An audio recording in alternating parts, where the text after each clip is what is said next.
Hello everyone, I am Priyanka Gaur. Welcome back to my channel learning with pace. आज से हम लोग ईवीएस शुरू कर रहे हैं और ये है थर्ड क्लास की ईवीएस। और इसके अलावा थर्ड, फोर्थ, फिफ्थ इन तीनों ही क्लासेस की ईवीएस हम करेंगे और आपके हर एक एग्ज़ाम में ये सीरीज़ काम आएगी, चाहे आप सीटेट का एग्ज़ाम दे रहे हो या अदर एग्ज़ाम्स दे रहे हो। ठीक है, तो चलिए अपना टॉपिक शुरू करते हैं। पूनम्स डे आउट, पूनम का एक छुट्टी का दिन। तो देखो, इस चैप्टर में हम क्या पढ़ेंगे। इस चैप्टर में हम ये जानेंगे कि बच्चे जो हैं वो अपने एनवायरनमेंट से बहुत सारी चीज़ें सीखते हैं। तो उनके चारों तरफ का जो वातावरण है उससे बहुत सारी चीज़ें सीखते हैं। तो हम यहाँ जानेंगे कि पूनम ने क्या सीखा। ओके, तो चलिए शुरू करते हैं अपना टॉपिक। पूनम ना काफ़ी दिनों से बीमार है और पूनम स्कूल भी नहीं जा रही है पिछले 2 दिन से। तो इसीलिए पूनम अपनी मदर को कहती है, please let me go to school माँ, मुझे आज स्कूल जाने दो क्योंकि मैं पिछले 2 दिन से घर पर हूँ and I am getting bored, और मैं काफ़ी बोर हो रही हूँ घर पे बैठे बैठे।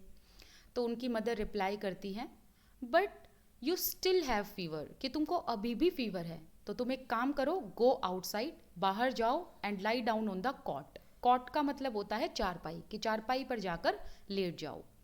अब पूनम ऐसा ही करती है। पूनम बाहर जाती है, चारपाई पर जाकर लेटती है तो उसे नींद आ जाती है। So Poonam fail asleep, Poonam को नींद आ जाती है। Suddenly something fell on her face, suddenly क्या होता है कि उसके फेस पर कुछ गिरता है। So Poonam woke up at once, अब जैसे ही उसके फेस पर कुछ गिरता है वो एकदम से सडनली उठ जाती है एंड टच हर चीक, अपने चीक को वो, अपने गाल को वो टच करती है और फिर कहती है, oh no, whose mischief is this. Mischief का मतलब होता है शरारत, कि ये किसकी शरारत है। क्या ये शरारत क्रो की है, मतलब कौवे की है, या ये शरारत पिजन की है, मतलब कबूतर की है। फिर पूनम खुद ही आंसर देती है, it seems it is the crows. That means वो कहती है, ऐसा लगता है कि ये शरारत क्रो की है। तो यहाँ पर पूनम किसकी बात करी है? पूनम यहाँ पर जिसे हम हिंदी में बीट कहते हैं ना, बर्ड के वेस्ट मटेरियल को, उसके बारे में यहाँ पर बात करी है, क्योंकि बर्ड का वेस्ट मटेरियल उसकी चीक पर गिर गया था। अब जो भी इम्पोर्टेंट होगा वो मैं आपको बताती जाऊंगी, लेकिन आपने लाइन टू लाइन एनसीईआरटी को कंप्लीट करना है। लेकिन क्वेश्चन कहाँ से आएंगे वो मैं आपको साथ साथ बताती भी जाऊंगी। जैसे कि ये पॉइंट है, ये इम्पोर्टेंट है, ठीक है, ये वाला पार्ट। सो चिल्ड्रन जो है वो अपने आसपास के लोगों से, अपने आसपास की चीज़ों से बहुत कुछ सीखते हैं, और आसपास के सोसाइटी एलिमेंट्स, ये सारे के सारे एनवायरनमेंट का पार्ट हैं। तो बच्चे एनवायरनमेंट से बहुत कुछ सीखते हैं। तो इस चैनल के इस लेसन के थ्रू आप लोगों को, बच्चों को ये अपॉर्चुनिटी देनी है कि वो नेचर को ऑब्जर्व करें एंड क्लास में वो सिर्फ चुपचाप ना बैठे, ना ही चुपचाप लेसन रीड करें, बल्कि अपने आसपास क्या हो रहा है उन चीज़ों को भी जानें। ठीक है, तो अब आपने बच्चों को क्या बताना है या क्या पूछना है, ये एक्टिविटी करानी है और बच्चों से पूछना है कि इन टहनियों पर कौन कौन से एनिमल बैठे हैं। तो यहाँ पर है pigeon, squirrel, crow, insect, monkey और butterfly, then other birds and then here is parrot. ठीक है, तो अब आप यहाँ पर क्या समझेगी? देखो, ये जो पॉइंट लिखे होते हैं ना, ये पेडागोजी में बहुत काम आते हैं। आपकी पेडागोजी यहाँ से, ईवीएस की पेडागोजी क्लियर हो जाएगी। सो आप यहाँ से ये समझ गए ना कि एनवायरनमेंट से बच्चे सीखते हैं। तो एग्जामिनर किसी भी तरीके से क्वेश्चन पूछ सकता है। तो आपको ध्यान में रखना है कि बच्चे एनवायरनमेंट से बहुत कुछ सीखते हैं, और बच्चों को सिर्फ लेसन को रीड नहीं करना चाहिए, बल्कि अपने आसपास जो हो रहा है उसको भी ऑब्जर्व करते रहना चाहिए। तो इसमें उनकी हेल्प कौन करेंगे? आप लोग, जब आप टीचर बनोगे, है ना। चलिए नेक्स्ट पेज है। पूनम लुक्ड अप, अब पूनम ने ऊपर की तरफ देखा क्योंकि वो, उसको ये जानना था कि ये वेस्ट मटेरियल किसका है। देन उसने ना पेड़ पर बहुत सारे एनिमल्स देखे। अब आपको यहाँ पर उन सभी एनिमल्स को स्पॉट करना है जो अभी हमने किए, उन सभी एनिमल्स को स्पॉट करके यहाँ पर लिखना है। एक चीज़ बता दूँ, आप लोग सीटेट की तैयारी कर रहे हो या अदर कॉम्पिटिटिव एग्जाम्स की, तो आप लोग तो बड़े बच्चे हो, तो ऐसे सोचना मत कि हम ये एक्टिविटी क्यों करें, बल्कि आपको ये एक्टिविटी बच्चों करनी है। अगर आपने ये एक्टिविटीज़ की ना, तो आप देखना कि आपका ईवीएस का पोर्शन इतना अच्छे से कंप्लीट हो जाएगा कि आप एग्जाम टाइम तक उसको भूल नहीं पाओगे बिल्कुल भी। दोबारा उठाने की जरूरत नहीं पड़ेगी, चैप्टर्स को देख लेना। ठीक है, इसी के साथ साथ अगर कोई थर्ड या 4th क्लास के बच्चे जो भी हैं जिनका ये ईवीएस पोर्शन है वो भी इन वीडियोस को रेकमेंड कर सकते हैं। चलिए नेक्स्ट है Poonam picked up a leaf from the ground. अब पूनम ने क्या करा, पूनम ने ना ग्राउंड से, जमीन से एक लीफ उठाया। अब लीफ कहाँ से आया, क्योंकि वो पेड़ के नीचे ही सो रही थी ना, एक कॉट पर, चारपाई पर, तो पेड़ का पत्ता नीचे गिरा हुआ था। तो पूनम ने पेड़ का पत्ता उठाया और उससे अपने चीक को, अपने गाल को साफ किया ताकि वो बर्ड का वेस्ट मटेरियल साफ हो जाए। लेकिन अभी भी उसका जो चीक है वो काफ़ी स्टिकी फील कर रहा था। तो वेस्ट मटेरियल की वजह से उसका जो जो चीक है, उसके जो गाल है, अभी भी स्टिकी फील कर रहे थे। और एक चीज़ और बता दूं मैं, जो बर्ड्स के वेस्ट मटेरियल होते हैं उसे हम कहते हैं फिसीज। ठीक है, कुछ ऐसी ही इसकी स्पेलिंग है, एक सेकेंड, ये स्पेलिंग है, हाँ फिसीज कहते हैं। ठीक है, she thought let me go and wash my face in near by pond. तो पूनम यहाँ सोचती है अभी भी मेरे जो गाल हैं वो स्टिकी हैं, तो क्यों ना मैं बाहर जाकर और तालाब में जाकर अपना फेस वॉश कर लूँ। तो यहाँ पर ये तालाब के पास जाती है। ओके, अब आगे देखते हैं क्या लिखा हुआ है यहाँ पर। Which animal did Poonam see at the pond. आपको ये लिखना है कि जो पूनम है उसने पॉन्ड पर, उसने तालाब पर किन एनिमल्स को देखा था। तो वो सारे के सारे एनिमल्स के नाम आपको यहाँ लिखने हैं। तो आप लोग देखो यहाँ पर कौन कौन से एनिमल हैं। एक तरफ है गोट, यहाँ पर है duck, I think may be this is sworn, may be most probably, now this is tortoise. खैर ये तो छोटी सी एक्टिविटी है, ये तो मैं आपको सिर्फ ऐसे ही करा रही हूँ, आपने बच्चों को ये करानी है आगे जाकर। लेकिन ये एक्टिविटी फिर भी थोड़ा बहुत आप ध्यान रखना, करते हुए जाना थोड़ी थोड़ी। जैसे कि फ्रॉग, यहाँ बफेलोज हैं, बफेलो के ऊपर एक बर्ड बैठी हुई है। ठीक है, अब आगे ये वाला पार्ट इम्पोर्टेंट है, यहाँ से क्वेश्चन आ सकता है। देखो हम इस बुक में एनिमल वर्ड पढ़ रहे हैं, तो एनिमल जो है ना वो किन किन के लिए यूज होता है, इंसेक्ट के लिए, बर्ड के लिए, रेप्टाइल्स के लिए एंड मैमल्स के। तो मतलब एनिमल्स में इंसेक्ट भी आते हैं, बर्ड्स भी आते हैं, रेप्टाइल्स भी आते हैं, मैमल्स भी आते हैं। ठीक है, रेप्टाइल्स कौन होते हैं, रेप्टाइल्स जो रेंग कर चलने वाले जीव जंतु होते हैं। ठीक है, जैसे कि मगरमच्छ हो गया, स्नेल हो गया। एंड मैमल्स वो होते हैं, और एक चीज़ ध्यान रखना, रेप्टाइल्स जो होते हैं ना ये अंडे देते हैं, इनके बच्चे डायरेक्ट नहीं होते बल्कि ये एग के थ्रू अपने बच्चों को जन्म देते हैं। अंडे होते हैं इनके, ये अंडे देते हैं। ठीक है, अब मैमल्स की बात करें तो मैमल्स जो हैं वो स्तनधारी जीव होते हैं, ये दूध पिलाकर अपने बच्चों को बड़ा करते हैं। जैसे कि हम ह्यूमन बींग्स हैं, हम अपने ही स्पीशीज़ को डायरेक्ट जन्म देते हैं। सो मैमल्स जो हैं वो कभी भी एग नहीं बल्कि वो डायरेक्ट चाइल्ड जो है उस चाइल्ड को प्रोड्यूस करते हैं। जैसे कि बहुत सारे आपको इसमें अब एनिमल्स के नाम बताने हैं कि ऐसे कौन कौन से एनिमल्स हैं, जैसे कि मंकी हो गए, डॉग हो गया। ठीक है, ये मैमल्स हो गए जो दूध पिलाते हैं अपने बच्चों को। At this age children can not classify animals into different categories. अब देखो प्राइमरी क्लास में तो बच्चे एनिमल्स को क्लासीफाई नहीं कर सकते डिफरेंट डिफरेंट कैटेगरीज में।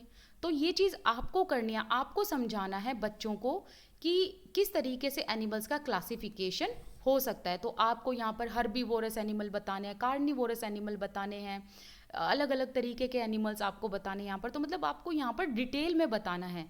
लेकिन यहाँ से मैं आपको बता देती हूँ कि क्वेश्चन आपसे एग्जामिनर कैसे पूछेगा। अब एग्जामिनर आपसे ये पूछ सकता है ओवी पैरस एनिमल्स कौन से होते हैं एंड वीवी पैरस एनिमल्स कौन से होते हैं। तो देखो ओवी पैरस एनिमल्स वो होते हैं विच लेज एग्स, मतलब जो एग देते हैं। ठीक है, जैसे कि बर्ड्स हो गए, एम्फीबियंस हो गए, फिश हो गई। इसके अलावा अगर हम वीवी पैरस की बात करें, वीवी पैरस जो है वो यंग वंस को बर्थ देते हैं, यंग वंस को बर्थ देते हैं। जैसे कि मैमल्स हो गए, जिसमें मैंने बताया डॉग हो गए, मंकी हो गया। ठीक है, काऊ, बफेलो, ये भी स्तनधारी जीव होते हैं। ओके, अब इसके अलावा एग्जामिनर आपसे कार्निवोरस, हर्बीवोरस, ओमनिवोरस इन सब के बारे में पूछ सकता है। बट डोंट यू वरी, मैंने जैसे कि बताया अभी कि मैं एनसीईआरटी कंप्लीट कराते कराते साथ में आपको कुछ इंपॉर्टेंट चीज़ें जो हैं वो अलग से पीडीएफ में बताती जाऊंगी। तो आप लोगों का सारा कॉन्सेप्ट मैं क्लियर कराऊंगी, सब कुछ आपका सीटेट का यहाँ से क्लियर होगा। लेकिन एक बार आपको एनसीईआरटी जरूर गो थ्रू करनी है। ठीक है,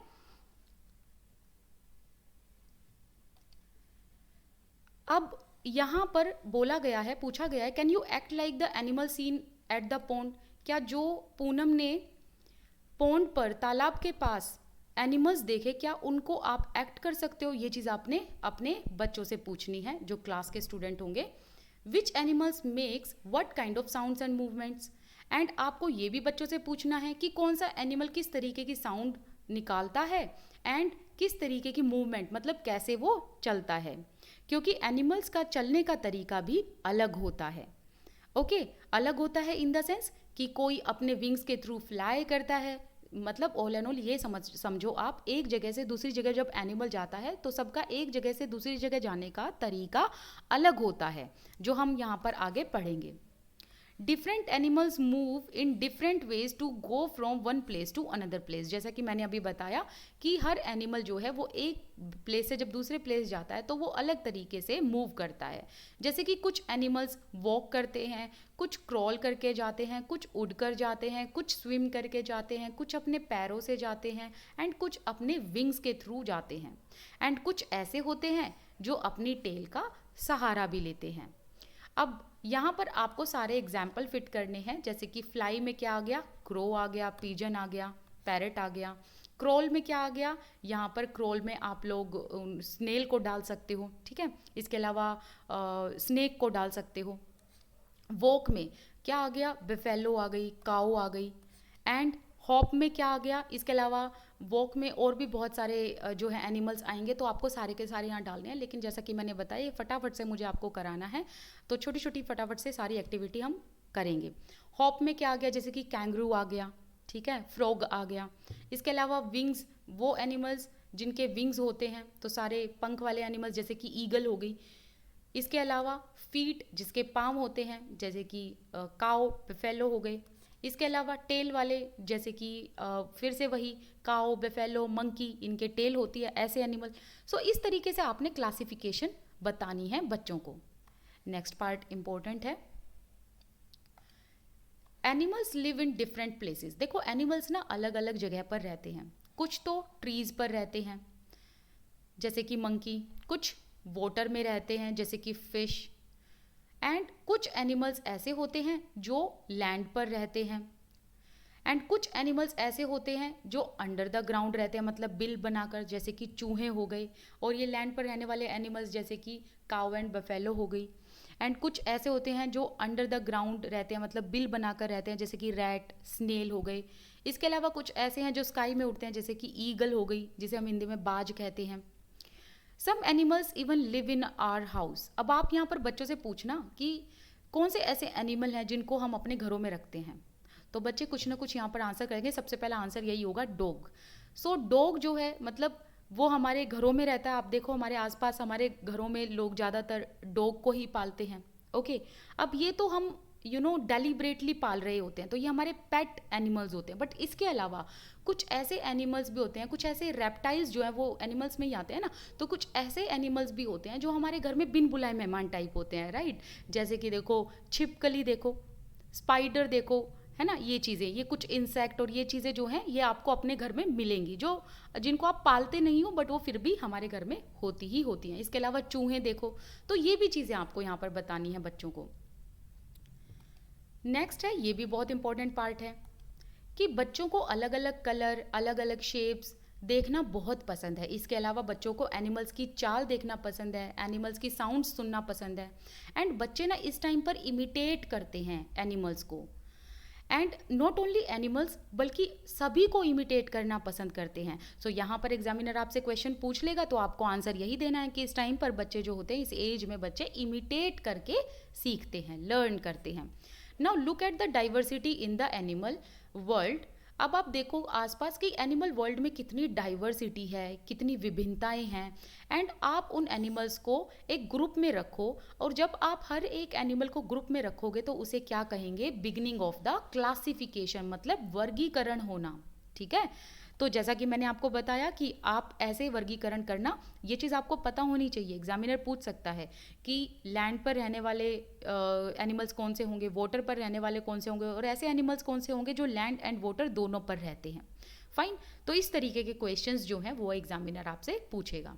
अब आगे ये वाली एक्टिविटी इतनी कुछ खास है नहीं, यहाँ पर आपने बच्चों से पूछना है कि जो मिसिंग पार्ट है उसको आपने ड्रॉ करना है, ये वाला पार्ट आ गया, ये वाला इंपॉर्टेंट है। तो यहाँ पर ये एक क्रॉस पजल है, क्रॉस वर्ड है, ठीक है। ये क्रॉस वर्ड एक गेम है और ये बच्चों को सिखाना बहुत ज़रूरी होता है। तो आप ध्यान रखना कि ऐसी एक्टिविटीज़ जिसमें बच्चे का माइंड बिल्कुल 100% लगे, तो वो एक्टिविटीज़ बच्चे को क्रिएटिव बनाने में बहुत हेल्प करती हैं, जैसे कि क्रॉस वर्ड हो गया। तो यहाँ पर ना कुछ ऐसे एक कुछ ऐसे क्वेश्चन हैं एक पहेली की फॉर्म में जो बच्चों को आंसर देने, और बच्चे अगर नहीं आंसर दे पाते तो आपको आंसर देना है। जैसे कि banana is what I love eating, मतलब मुझे बनाना का खाना पसंद है और मेरा जो सारा टाइम है वो जंपिंग एंड लीपिंग में जाता है, तो ये हुआ मंकी। इसके अलावा on the walls webs I weave where insect stick and can not leave, मतलब मैं कौन सा ऐसा एनिमल हूँ जो वॉल्स पर वेब्स बनाती हूँ, एंड अगर उस वेब में कोई इंसेक्ट फंस गया, स्टिक हो गया, तो वो वहाँ से छूट नहीं सकता, दैट मीन्स स्पाइडर। अब मैं यहाँ पर आपको ना क्रॉस वर्ड में नहीं बताऊंगी, ये आप खुद कर लेना, ठीक है। ये रहा, ये आप खुद कर लेना प्लीज़। सिर्फ मैं बताती जाऊंगी कि किसका क्या आंसर होगा। I remain awake the whole night and go to sleep in broad day light.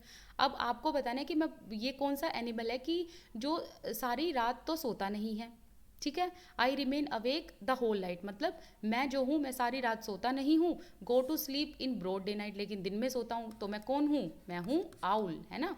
Next है क्रॉक क्रॉक इज माई साउंड, मेरी साउंड क्या है, क्रॉक क्रॉक है। एंड वाटर एंड लैंड पर मैं दोनों पर मिलता हूँ, तो मैं कौन सा एनिमल हुआ, आई एम फ्रॉग। नेक्स्ट है I appear after rainfall have no feet so I crawl. So rainfall के जब होती है तब मैं अपीयर होता हूँ और मेरे पाँव नहीं हैं, इसीलिए मैं क्रॉल करता हूँ। नाउ मैं कौन सा एनिमल हूँ, I am snail. Slow and steady is my pace I always win where there is a race, that means यहाँ पर किसकी बात हो रही है, टॉर्टोइज की। अब देखो यहाँ से बहुत इंपॉर्टेंट क्वेश्चन आ गया है कि बच्चों को ना आपने पंचतंत्रा की ये स्टोरी सुनानी है, द हेयर एंड टॉर्टोइज, ठीक है। तो आप ये ध्यान रखना कि पंचतंत्र जो है वो ऐसी स्टोरी होती है जिसकी स्टोरी लूप में चलती है, ठीक है, लूप में चलती है और लास्ट में उसका एक मोरल होता है। तो आपने ना बच्चों को पंचतंत्र की स्टोरी सुनानी है जिसमें खरगोश एंड कछुए की स्टोरी थी, और आप बच्चों को यहाँ पर एनकरेज करना कि टॉर्टोइज क्यों जीता था। एंड इसी के साथ साथ ये इसलिए भी आपको बच्चों को एनकरेज करना है कि वो पंचतंत्र की अदर स्टोरी भी पढ़े। अब यहाँ पर देखो, यहाँ पर बच्चों को आपने बताना है कि यहाँ पर प्रिंट है, प्रिंट कैसा है, थंब प्रिंट है एंड ये है फिंगर प्रिंट्स। तो आपने बच्चों से पूछना है इनमें से कि डिस्टिंग्विश करो कि कौन सा तो थंब प्रिंट है, ठीक है, और कौन सा फिंगर प्रिंट है। तो बच्चे जब डिस्टिंग्विश करेंगे तो बच्चों को डिफरेंस समझ में आएगा, डिस्टिंग्विश करना आएगा, ठीक है। ऐसी चीज़ें बच्चों को हेल्प करती हैं चीज़ों में डिफ्रेंशिएट करने में, ओके। सो इस तरीके की एक्टिविटी बच्चों को हेल्पफुल होती है। अब मैं फिर से कह रही हूँ आप लोगों को, आप लोग हल्के में मत लेना इन चीज़ों को, आप लोग लाइन टू लाइन पढ़ोगे तभी आपको ईवीएस अच्छे से समझ आएगी। नेक्स्ट है in the same way using ink water colour and make pictures of animals. अब इन द सेम वे आपको बच्चों को बोलना है कि ink colours and water colours को यूज़ करो और ऐसे ही थंब एंड फिंगर प्रिंट्स करके एनिमल की पिक्चर बनाओ, ठीक है। और बच्चों को आपने कहना है कि अपनी इमेजिनेशन यूज़ करो। तो यहाँ से इंपॉर्टेंट लाइन आ गई कि हमें ये ध्यान देना चाहिए कि प्राइमरी क्लास के जो बच्चे होते हैं उनको ना फ्री विल में छोड़ दो, free will in the sense कि उनको अपनी इमेजिनेशन यूज़ करने दो, ठीक है। तो बच्चे जब अपनी इमेजिनेशन यूज़ करते हैं तो उनका माइंड भी ब्रॉड होता है, उनकी सोचने की शक्ति भी बढ़ती है, ठीक है। तो यहाँ पर ये चीज़ आप मार्क करके रखना बहुत इंपॉर्टेंट है। Do not copy the ones shown above. अब बच्चों को ये कहना है कि अब नकल मत करो, ऊपर जो दिया गया है एनिमल्स का प्रिंट वो नकल करके नहीं करना है बल्कि अपनी इमेजिनेशन यूज़ करके करना है। और जब आप पिक्चर कंप्लीट कर लोगे तो पिक्चर को हम स्कूल एंड होम में लगाकर डेकोरेट करेंगे। नेक्स्ट भी इम्पॉर्टेंट है, children like to do creative activities. Of course बच्चों को क्रिएटिव एक्टिविटीज़ करना पसंद है। एक चीज़ और मैं यहाँ पर बता दूँ कि इस टाइम पर हैंड्स ऑन एक्सपीरियंस, क्योंकि मुझे अभी ये एग्जाम्पल याद आ गया, ये बहुत इंपॉर्टेंट क्वेश्चन है, कई बार ऐसा क्वेश्चन आया हुआ है सीटेट में कि प्राइमरी क्लास के बच्चों को कौन सी एक्टिविटी देनी चाहिए? Hands on experience. Hands on experience का मतलब जिसमें वो अपने हाथों का अच्छे से यूज़ कर सके, जैसे कि वो एग्जांपल था thumb printing and finger printing का।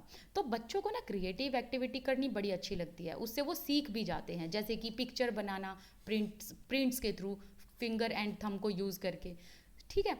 Encourage them to make their own designs, लेकिन बच्चों को उनके ही डिज़ाइन, मतलब जैसा वो बनाना चाहते हैं उनको बनाने दो, क्योंकि इस टाइम पर बच्चे की इमेजिनेशन जो है वो हमें वाइड करनी है। ओके, चलो नेक्स्ट है, यहाँ पर ये एक ऐसी एक्टिविटी आपको करने की बिल्कुल भी ज़रूरत नहीं है, जो जो इंपॉर्टेंट होगा वो मैं बताती जाऊँगी।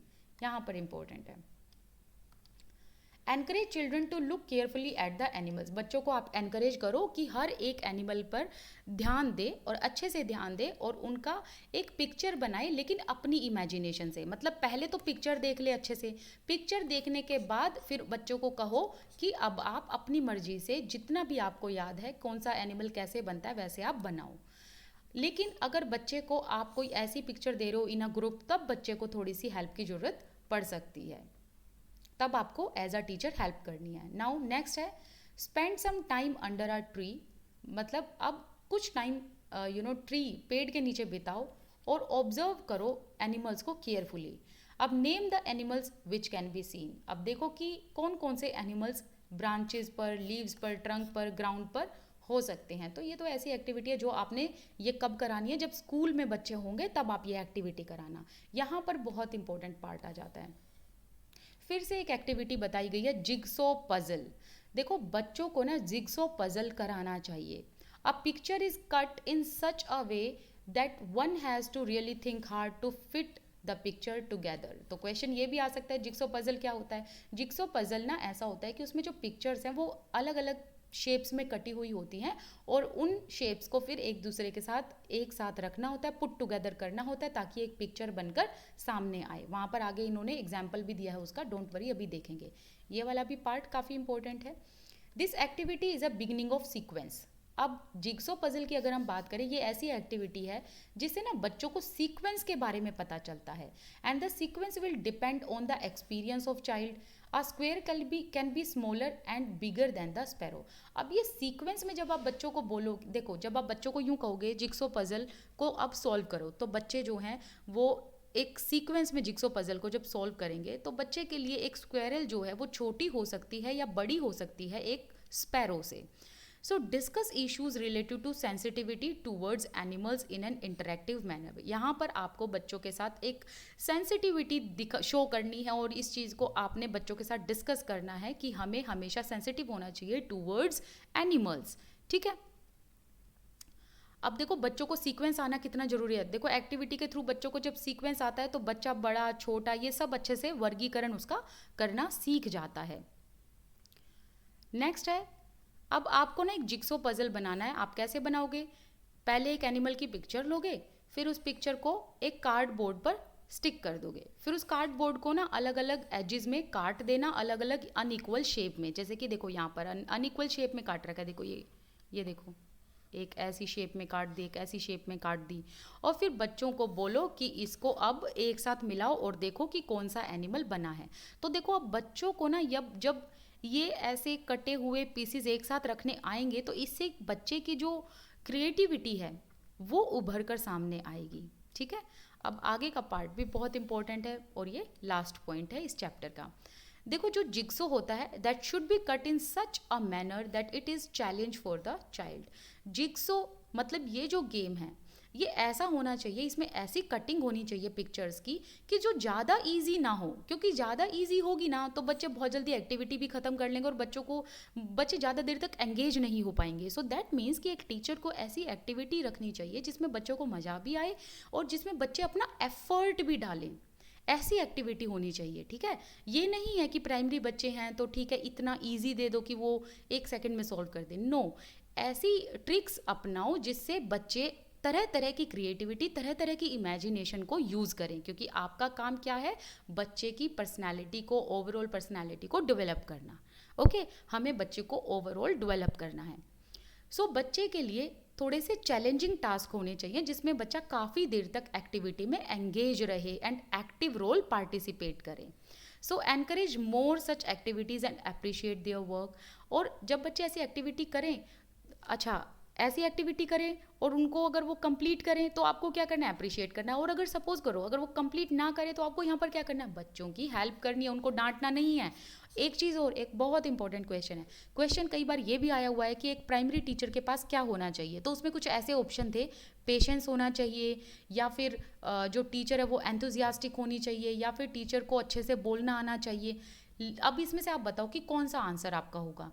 काफ़ी सारे बच्चे बोलेंगे कि टीचर को एंथुजियाज्म होना चाहिए, लेकिन नहीं, एक टीचर को, प्राइमरी टीचर को ना हमेशा पेशेंस होना चाहिए उसके अंदर, पेशेंस के साथ धीरज होना चाहिए उसके अंदर। अगर पेशेंस के साथ काम करेगी तो बच्चे भी टीचर के साथ बहुत अच्छे से एंगेज हो पाएंगे। समझ रहे हो आप मेरी बात? तो ये एक ऐसा क्वेश्चन आ रखा है, अ टीचर शुड बी, तो आपको कहना है पेशेंस, टीचर के अंदर पेशेंस होना बहुत ज़रूरी है, राइट। और ऐसी एक्टिविटीज़ जिसमें बच्चे ज़्यादा देर तक एंगेज हो सकें, चैलेंजिंग एक्टिविटी हो, ऐसी एक्टिविटीज़ को अपनी क्लासरूम में ज़्यादा कराएं ताकि बच्चे ज़्यादा से ज़्यादा सीख पाएं। चलिए मिलते हैं नेक्स्ट वीडियो में। आपको ये वीडियो कैसी लगी प्लीज़ मुझे कमेंट सेक्शन में ज़रूर बताना। This eight Priyanka Gaur, I wish you all the best, keep learning. इसी के साथ साथ मेरे साथ टेलीग्राम, इंस्टाग्राम, इन दोनों पर जुड़ना बिल्कुल मत भूलना। इन दोनों के लिंक आपको डिस्क्रिप्शन बॉक्स में भी मिल जाएंगे, फर्स्ट कमेंट सेक्शन में मिल जाएंगे, एंड आप यहाँ पर स्क्रीन पर भी देख सकते हो। चलिए मिलते हैं नेक्स्ट वीडियो में। Till then bye bye.